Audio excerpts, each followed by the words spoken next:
Sa bawat pamilya, ang mga magulang ay may iba't ibang mga paraan para pasunurin ang mga anak sa kung ano ang tama.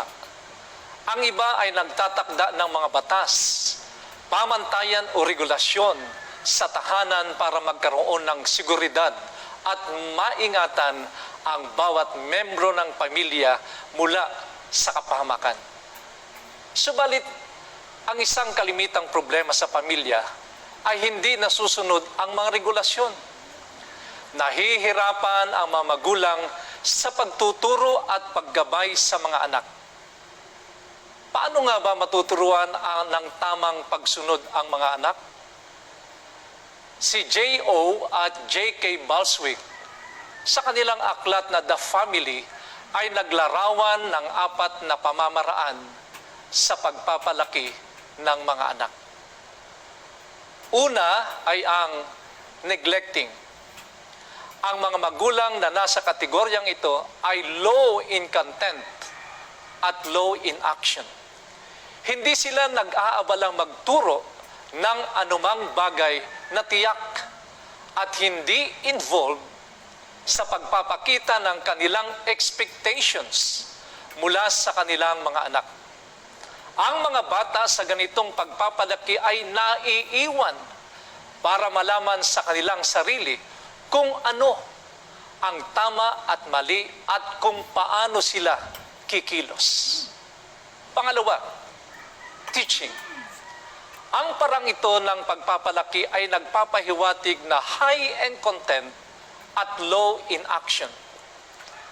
Ang mga magulang sa oring ito ay nagbibigay o nagsesermon tungkol sa values, sa rules, sa ideals at iba pa.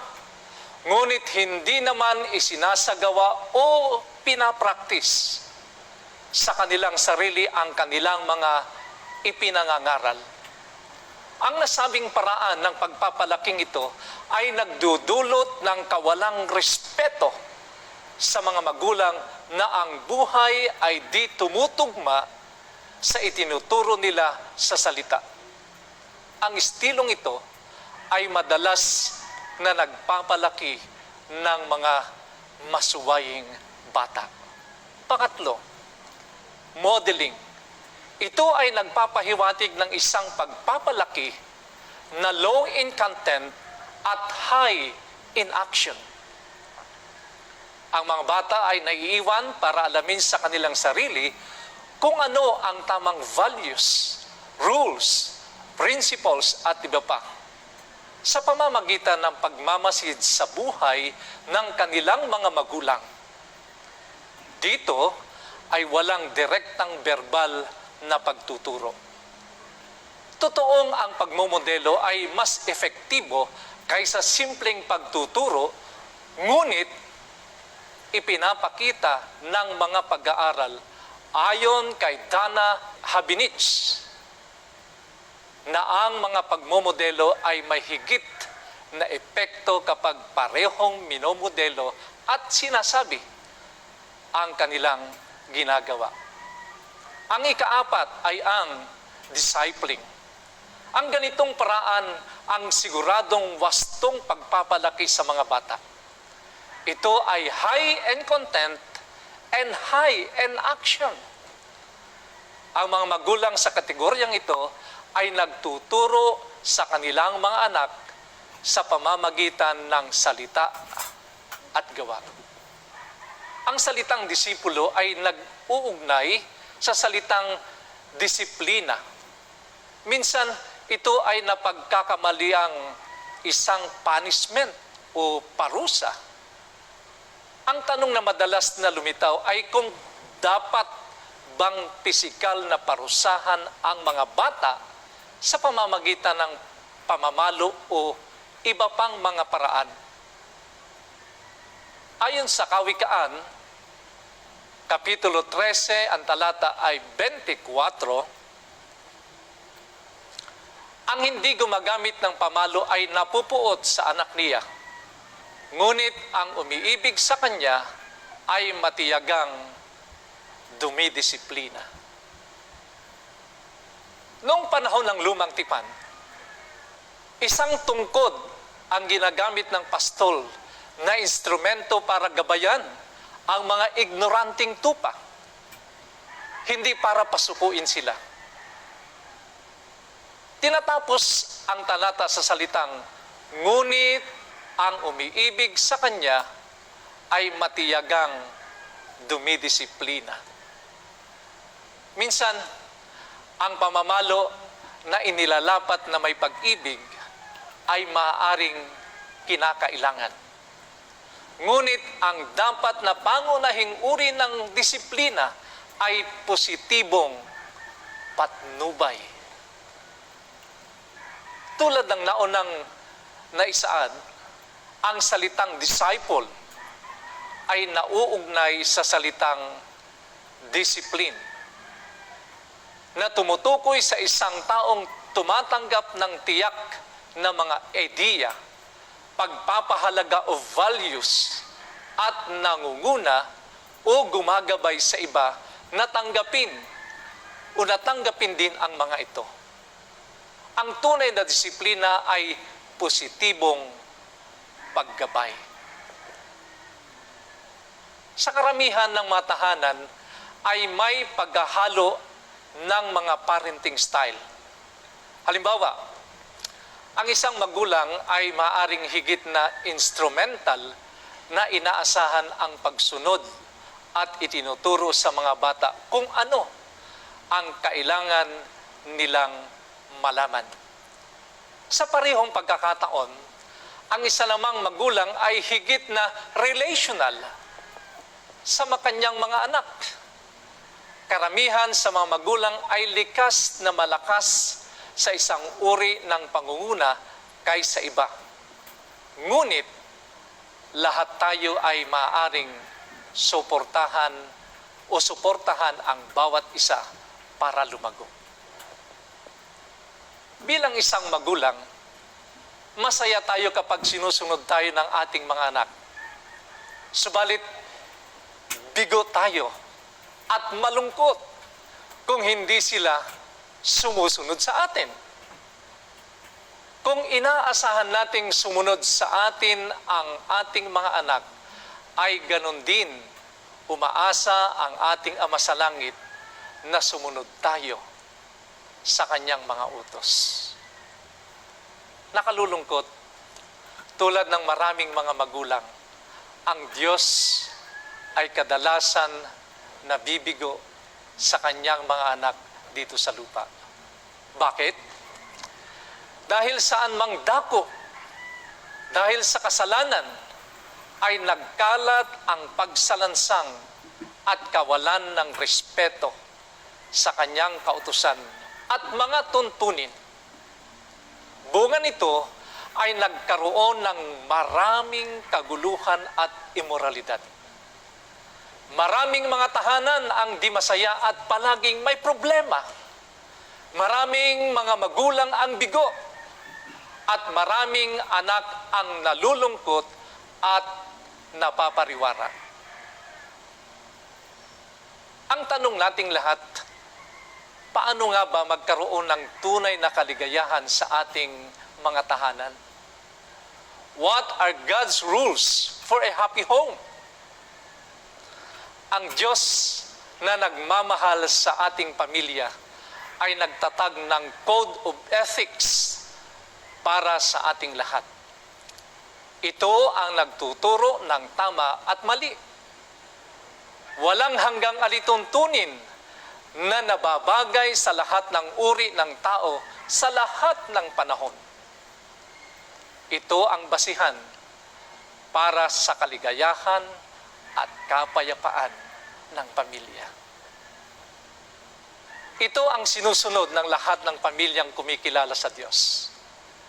Sabi sa mga awit, Kapitulo 40, ang talata ay 8, aking kinalulugurang sundin ang iyong kalooban, O Diyos ko. Ang kautusan ng Diyos ang giya kung papaano magiging mapayapa at masaya ang buhay ng ating pamilya. Wika ni Jesus sa Juan Kapitulo Kapitulo 13, ang talata ay 17. Kung nalalaman ninyo ang mga bagay na ito, mapapalad kayo kung inyong gagawin. Ano-ano nga ba ang mga utos na ito ng Diyos? Doon sa bundok ng Sinai, noong nakahimpil ang mga Israelita, ibinigay ng Diyos ang 10 utos kay Moses. Ito ang bumubuod sa karakter ng Diyos na nagmamahal sa atin at nagnanais na magkaroon tayo ng magandang pakikipag-ugnayan sa kapwa-tao. Ito ay mababasa natin sa Exodo Kapitulo 20, ang talata ay 3 hanggang 17. Una, huwag kang magkakaroon ng ibang mga Diyos sa harap ko. Ikalawa, huwag kang gagawa para sa iyong sarili ng inukit na larawan o ng anumang kawangis ng anumang nasa langit sa itaas. Huwag mo silang yuyukuran o paglilingkuran man sila. Ikatlo, huwag mong babanggitin ang pangalan ng Panginoon mong Diyos sa walang kabuluhan. Ikaapat, alalahanin mo ang araw ng Sabath upang ingatan itong banal. 6 na araw kang gagawa at iyong gagawin ang lahat ng iyong gawain. Ngunit ang ika-7 araw ay Sabath sa Panginoon mong Diyos. Ikalima, igalang mo ang iyong ama at ang iyong ina upang ang iyong mga araw ay humaba sa lupaing ibinibigay sa iyo ng Panginoon mong Diyos. Ika-6, huwag kang papatay. Ika-7, huwag kang mangangalunya. Ika-8, huwag kang magnanakaw. Ika-9, huwag kang magiging sinungaling na saksi laban sa iyong kapwa. Ika-10, huwag mong iimbutin ang bahay ng iyong kapwa, huwag mong iimbutin ang asawa ng iyong kapwa, o ang kanyang aliping lalaki, o ang kanyang aliping babae, o ang kanyang baka, o ang kanyang asno, o ang anumang bagay ng iyong kapwa. Anong sinasabi ng banal na kasulatan tungkol sa 10 utos na ito?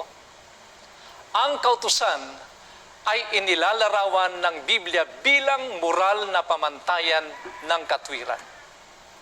Ayon sa mga awit 111, talatang 7 at 8, ang mga gawa ng iyong mga kamay ay matuwid at makatarungan. Ang lahat niyang mga tuntunin ay mapagkakatiwalaan. Ang mga iyon ay itinatag magpakailan pa man. Ang mga iyon ay ginagawa sa katapatan at katwiran. Ang mga utos na ito ng Diyos ay mananatili magpakailanman. Ito ay hindi lamang para sa nakaraang henerasyon, kundi sa bawat lalaki at babae sa lahat ng henerasyon. Totoo bang wala pang kautusan ang Diyos bago ang Sinai? Ang sagot ay hindi. Alam ng Diyos na tayo'y makakalimutin. Kaya isinulat niya ito sa 2 tapyas na bato sa pamamagitan ng kanyang sariling mga daliri. Ayon sa Exodo, Kapitulo 31, ang talata ay 18. Pagkatapos na makapagsalita ang Diyos sa kanya sa ibabaw ng bundok ng Sinai, kanyang ibinigay kay Moises ang 2 tapyas ng tipan, ang mga tapyas na bato na sinulatan ng daliri na Diyos. Sa katunayan, bago pa ang Sinai, alam na ng mga tao na maling pumatay, magnakaw at mangalunya. Kung maalaala natin, kahit noong panahong patayin ni Cain si Abel, kasalanan ba ang kanyang pagpatay? Ito ba ay labag sa 10 utos na ibinigay sa Sinai? Tiyak na oo ang sagot. Malinaw na sa sinasabi ng Biblia, sa Roma Kapitulo 4, ang talata ay 15, kung saan walang kautusan, ay wala ring paglabag. Ano ba ang paglabag? Sangayon naman sa Biblia, sa unang Juan, Kapitulo 3, ang talata ay 4, ang sinumang gumagawa ng kasalanan ay lumalabag din naman sa kautusan, at ang kasalanan ay ang paglabag sa kautusan. Ang kasalanan ay ang pagsira sa kautusan ng Diyos o pagtanggi sa kanyang otoridad. Sinasabi sa atin na kung walang kautusan, ay walang magiging paglabag. So, kung hindi umiiral ang kautusan bago ang Sinai, hindi malalaman ni Cain na siya ay mali. Subalit alam nating lahat na tumakas si Cain dahil sa nagawa niyang pagkakamali. Ang kautusan ng Diyos ay palaging umiiral. Sinasabi sa Genesis Kapitulo 26, ang talata ay 5, sapagkat pinakinggan ni Abraham ang aking tinig at sinunod ang aking tagubilin, ang aking mga utos, ang aking mga batas, at ang aking mga kautusan. Si Abraham ba ay nag-iingat ng kautusan? Oo, mga kaibigan. Siya ba ay namuhay bago pa kay Moises? Oo. Siya ba ay namuhay bago pa ang Sinai? Ang sagot po ay oo. Meron din ilang naniniwalang ang mga utos na ito ay para lang sa mga Hudyo. Subalit, ito ay mali. Dahil noon pa man sa panahon ni Cain at Abel, ay mali na ang pagpatay. Wala pang Hudyo sa mundo noon, pero nag-iingat na si Abraham ng kautusan ng Diyos. Sa buong lumang tipan, ang kautusan ng Diyos ang pamantayan ng tama at mali. Paano naman sa bagong tipan? Tinanggal na ba ni Jesus ang kautusan ng Diyos? Ayon sa kanya sa Mateo, Kapitulo 5, ang talata ay 17 hanggang 18.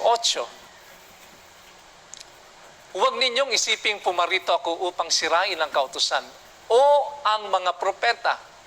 Pumarito ako hindi upang sirain, kundi upang tuparin ang mga ito. Sapagkat katotohanan ang sinasabi ko sa inyo, hanggang sa mawala ang langit at ang lupa, ang isang tuldok o isang kudlit ay hindi mawawala sa kautusan hanggang sa matupad ang lahat ng mga bagay. Malinaw na pinanghawakan at iniangat ni Jesus ang kautusan. Ito'y kanyang tinupad sa kanyang buhay at siya ang ating huwaran. Sinabi rin niya sa Lucas Kapitulo 16, ang talata ay 17, ngunit mas madali pa para sa langit at lupa na lumipas kaysa maalis ang isang kudlit sa kautusan. Binanggit ito ni Jesus dahil ang kautusan ay pangwalang hanggan. Ang mga utos ng Diyos ang basihan ng kanyang pamamahala sa langit. Ito'y hindi itinatag ng tao o ng mga anghel, kundi ng mismong Diyos. Meron ding nagsasabing ang 10 utos ay ipinako na sa krus. Ito mga kaibigan ay salungat sa katuwiran. Dahil kung ganoon, okay na ang mga lunya. Okay nang magnakaw o pumatay. May isang Kristiyanong ama na tapat na membro ng iglesia ang nagtanong, Pastor, wala na ang 10 utos na yan. Ipinako yan sa krus. Lumingon ang pastor sa katabi niya na kanyang anak at sinabi, Anak ka ba ganiya? Opo. Kristiyano ka ba? Opo. Iho, hindi mo na kailangang sundin ang iyong ama. Gawin mo na kung anong gusto mo dahil hindi mo na kailangang sumunod sa iyong mga magulang.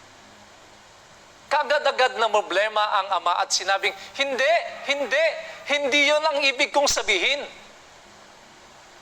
Mga kaibigan, di makatwirang sabihing ipinako na ang kautusan at tinapos na doon sa cross.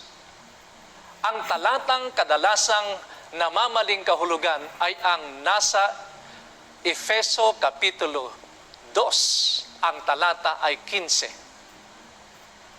Kanyang pinawalang bisa ang kautusang mga batas sa mga alituntunin.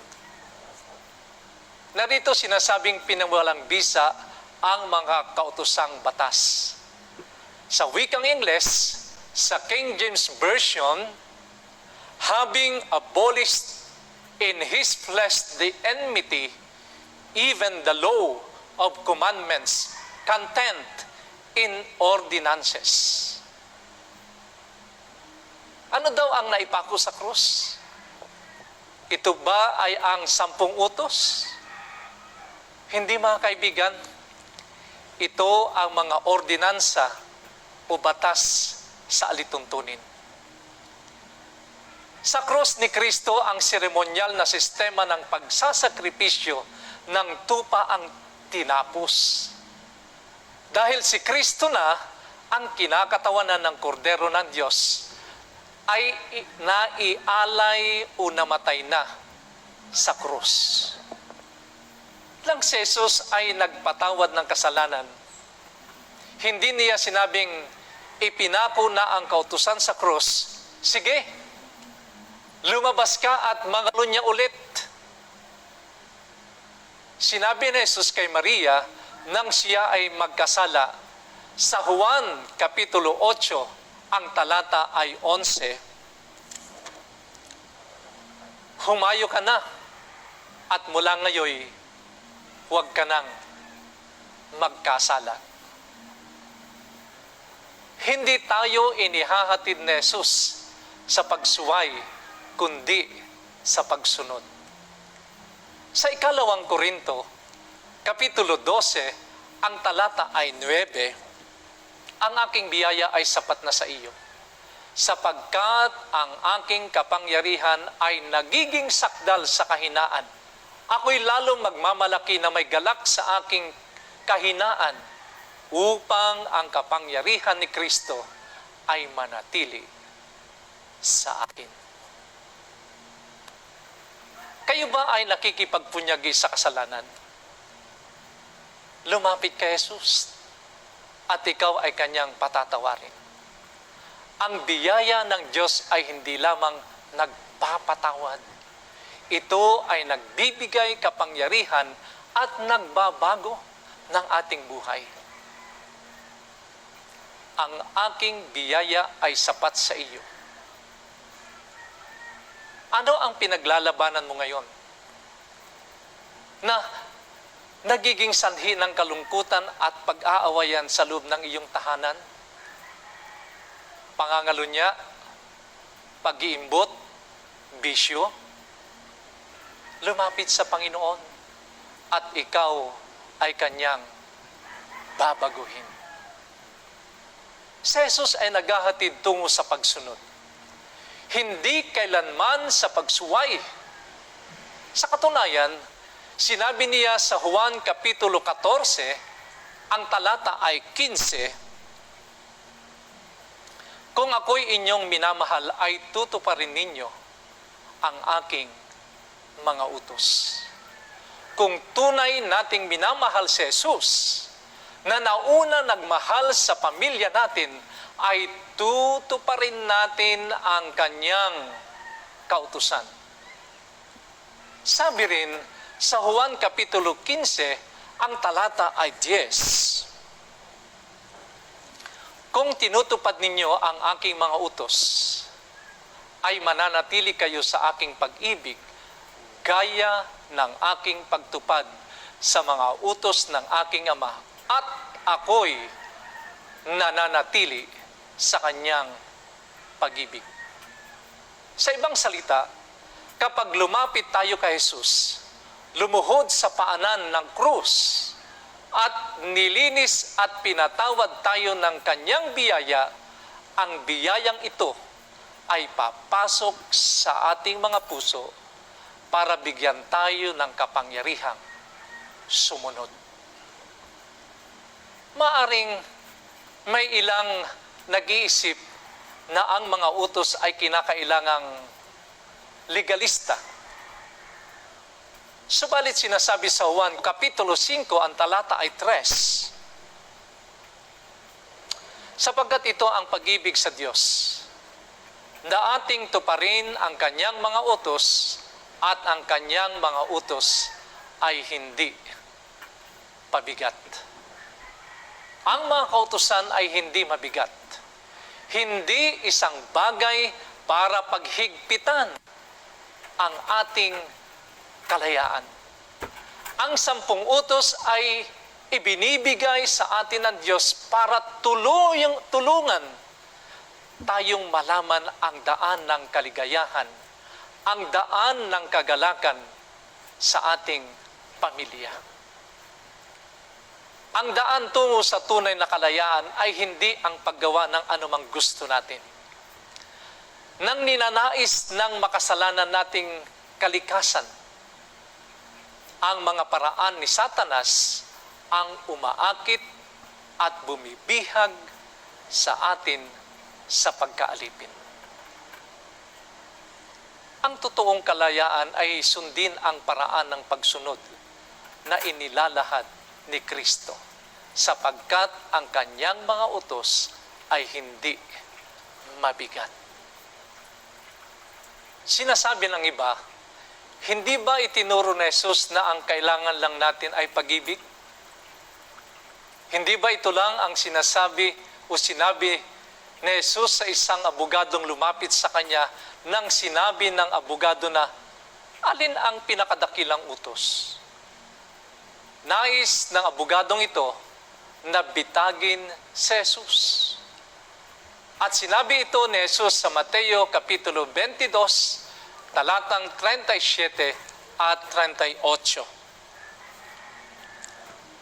Ibigin mo ang Panginoon mong Diyos ng buong puso mo at ng buong kaluluwa mo at ng buong pag-iisip mo. May ilang mga tao na nagpapalagay na nagpapakilala sa Jesus ng isang bagong utos. Sinipin ni Jesus ang lumang tipan sa Deuteronomio. Dahil sinasabi doon, mahalin mo ang Diyos ng buong puso at buong kaluluwa. Iyon ang numero 1. Pagkatapos ay nagpatuloy si Jesus, sinabi niya, at ang pangalawa ay katulad nito, ibigin mo ang iyong kapwa na gaya ng iyong sarili. Sa dalawang utos na ito na nakasalig ang buong kautusan at ang mga propeta. Kung maibubuod natin ang kautusan sa isang salita, ito ay pag-ibig. Kung ibubuod sa dalawang parirala, ito ay pag-ibig sa Diyos at pag-ibig sa kapwa. Ang unang 4 na utos ay nagsasabi sa atin kung paano mahalin ang Diyos. Ang huling 6 ay nagsasabi kung paano mahalin ang ating kapwa. Sa 2 utos na ito, nakakabit ang lahat ng kautusan. Sa madaling salita, ang buong kautusan ng Diyos, ang 10 utos, ay nagsasabi sa atin kung paanong magmahal, kung ano ang gagawin ng isang taong nagmamahal. Ang taong nagmamahal ay hindi nagnanakaw. Nirerespeto ang pag-aari ng kanilang kapwa. Nirerespeto ang asawa ng kanilang kapitbahay. At hindi nagnanasa. Ang isang mapagmahal na anak ay sumusunod sa magulang. Meron pang mga nagtatanong, ang kautusan ba ang basihan ng kaligtasan? Naliligtas ba tayo sa pagsunod sa mga utos?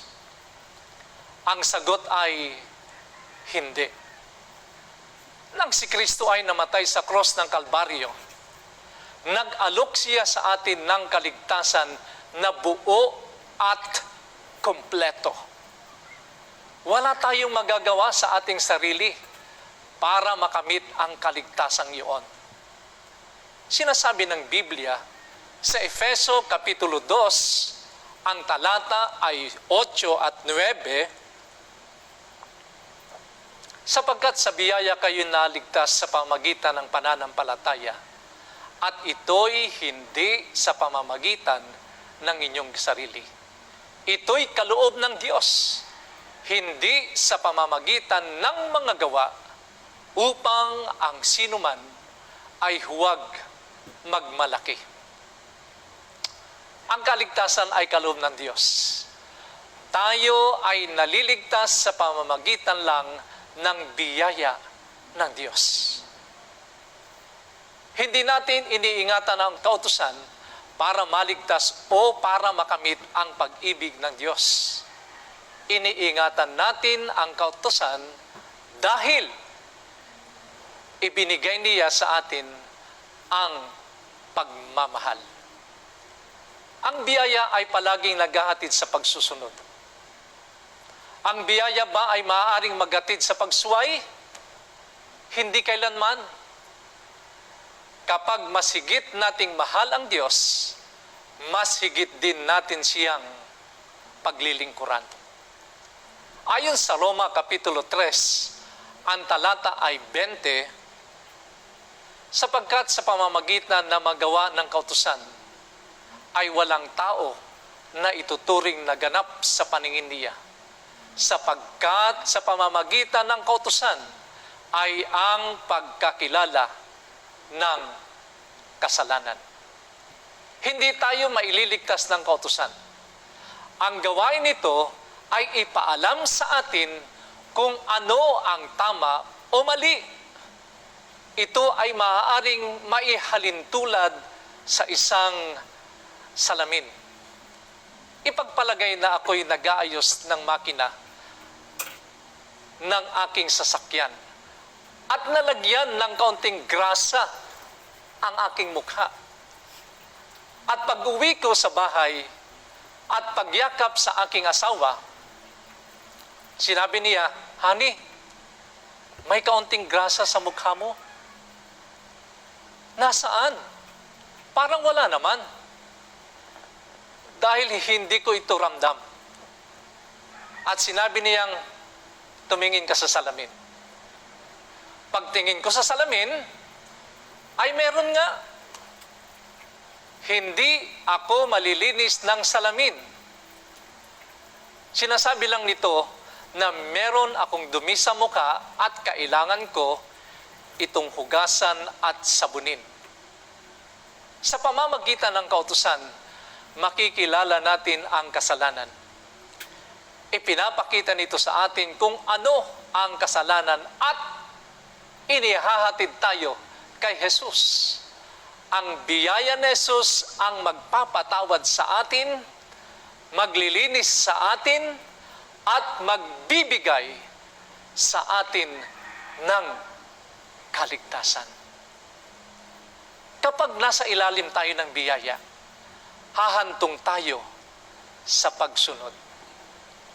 Mamahalin at susundin natin siya ng lubos. Sabi nga ni Pablo sa Roma, kung gayon, pinawawalang saysay ba natin ang kautusan sa pamamagitan ng pananampalataya? Huwag nawang mangyari. Kundi pinagtitibay pa nga natin ang kautusan.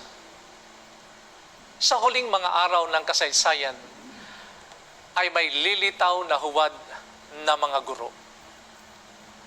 Pansinin kung ano ang sinasabi. Sa unang Juan, Kapitulo 2, ang talata ay 4. Ang nagsasabing, kilala ko siya, ngunit hindi tinutupad ang kanyang mga utos ay sinungaling at ang katotohanan ay wala sa kanya.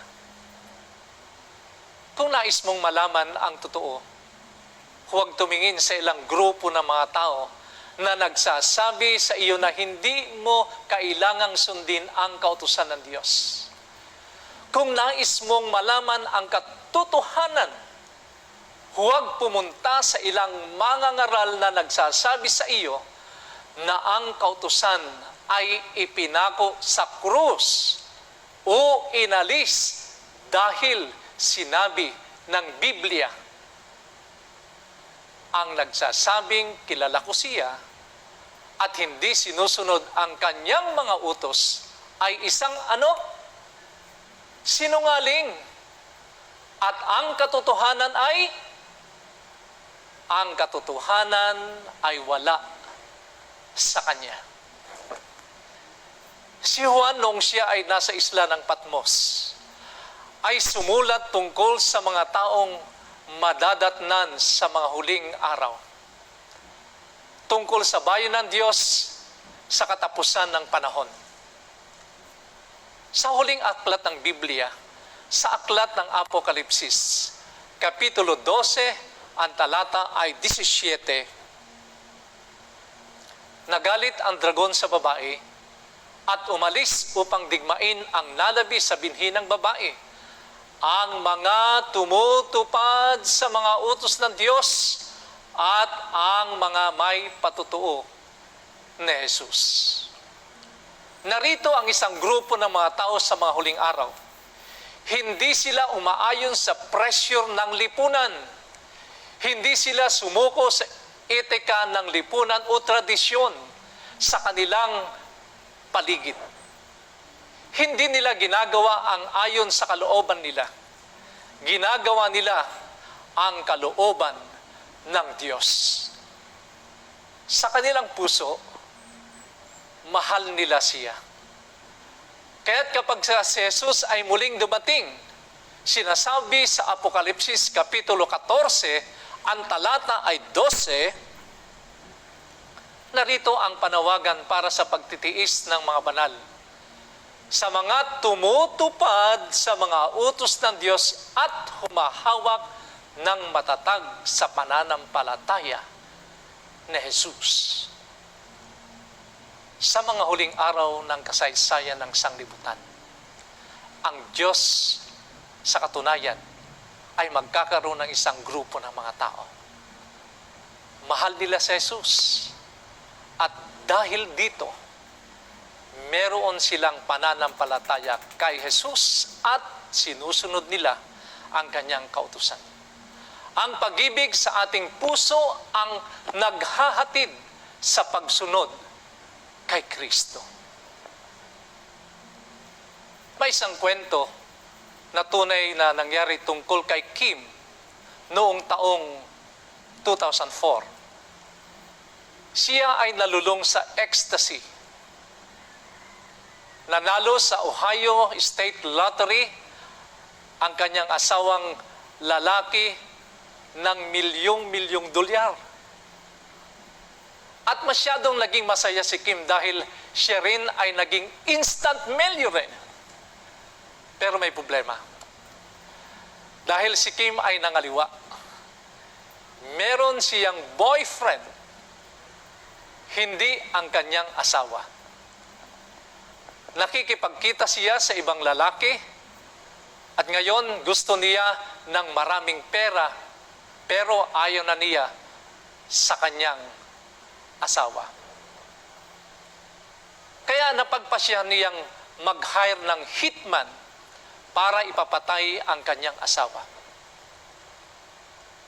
Nang siya ay nakikipag-ayos sa pagpatay ng mafia sa kanyang asawa, narinig ito ng kanilang 21 taong gulang na anak na lalaki na nasa kusina na kumakain.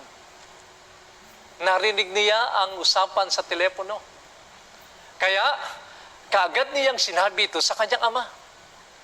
Sinabi niya, "Tay, si inay nakikipagkita sa iba at nagpaplanong ipapatay ka." Agad na nagpunta sa pulis ang kanyang ama, inilarawan ang nangyari, kaya sinet up nila si Kim. Ang isang FBI agent ay nagpanggap na intermediary na kukuha ng pera. Maya-maya, nang dumating si Kim para magbayad, siya'y inaresto kara-karaka. Kinulong sa bilangguan na puno ng galit. At sa loob ng 6 na buwan, paulit-ulit na siyang binibisita ng kanyang asawa. Sinabi niya, "Ayokong mawala ang 21 taon ng ating kasal." Patuloy niya itong dinalhan ng mabulaklak at regalo sa bilangguan. Hindi siya sumuko sa asawa niya. Sa katunayan, inurong niya ang kaso laban sa kanya at nagpiyansa siya gamit ang napanalunan niya sa loto. Napahagulgol si Kim. Iyak siya ng iyak. Siya'y napiyansahan. Niyakap niya ang kanyang asawa. Napuno siya ng lubos na kaligayahan. Napuno siya ng saya. At sinabi niya, "Pinalaya mo ako. Dapat akong makulong buong buhay doon. Karapat-dapat akong mamatay dahil muntik na kitang ipapatay. Pero, pinalaya mo ako. Mamahalin kita magpakailanman." Tayong lahat ay nagkasala at nararapat sa kamatayan. Subalit lubos tayong minahal ng Diyos. Tinubos niya tayo sa pamamagitan ng kanyang dugo sa krus. Sa krus, merong awa. Sa krus, merong kapatawaran. At sa ating pagluhod doon at pagtingin sa kanyang mga mata ng pag-ibig, makikita natin ang kanyang nakaunat na mga bisig para sa atin. Inaakay tayo ng pag-ibig na sumunod sa kanya. Mga kaibigan, mahal ng Diyos ang ating pamilya. Sa pagsunod lamang sa kanya, tayo ay makasusumpong ng lubos na kaligayahan. Ngayon na ang panahon para matapat siyang sundin kasama ng buong pamilya.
Mga kaibigan, ang pamilyang mahal ng Diyos ay pinagkakalob niya ang kanyang mga utos sa kanila. Hindi upang sila ay pabigatin ang kanilang buhay, kundi nais niya na maging masaya ang ating pamilya. Ibinibigyan niya ang kanyang mga utos upang kayo at ako ay malaman natin ang tama at ang mali at tayo ay maihatid kay Kristo na siyang magpapatawad ng ating mga kasalanan. Ito rin po ba ang nais mo sa iyong pamilya? Ito rin po ba ang iyong iniisip para sa iyong pamilya? Kung ito po ang inyo pong nais na maging karanasan sa buhay bilang pamilyang mahal ng Diyos, nais ko po kayong anyayahan sa isang pagtatalaga sa pagkakataong ito. Tayo po'y manalangin. Mapagpala naming Diyos na makapangyarihan sa lahat. Maraming salamat sapagkat kami po ay ibinilang mo sa isang pamilya na nahahandang sumunod sa iyong mga utos, sapagkat nais namin na kami masaya sa pagsasama sa aming pamilya, sa aming tahanan, sa lahat ng sandali ng aming pong buhay. Mahal na Diyos, narito po ang mga pamilya na sa pagkakataong ito ay muling nagtatalaga ng kanilang mga sarili sa inyo. Maaari po ba, Panginoon, na turuan mo kami, tulungan mo kami, na sa tuwi-tuwi na ay aming laging maalaala ang mga utos mong ito, sapagkat kayo ang nagsabi, higit na magiging maligaya ang pagsasama ng isang pamilya kapag ang pagsusunod ay namumutawi sa kanilang mga ugnayan, dahilan sa kanilang mga puso ay nananahan ang pag-ibig ng aming Panginoong Jesus. Nawa, Panginoon, tanggapin mo po ang aming pong pagtatalagang ito. Ito pong aming samot dalangin sa matamis na pangalan ng aming Panginoon na Jesus. Amen and amen. Tama, kaibigan, binigyan tayo ng pamantayan ng Diyos upang mapabuti tayo at mabigyan tayo ng kapayapaan. Nais mo rin bang mapabuti ang iyong pamilya at makaranas ng ganap na kapayapaan? Sundin natin ang pamantayan na ibinigay sa atin ng Diyos.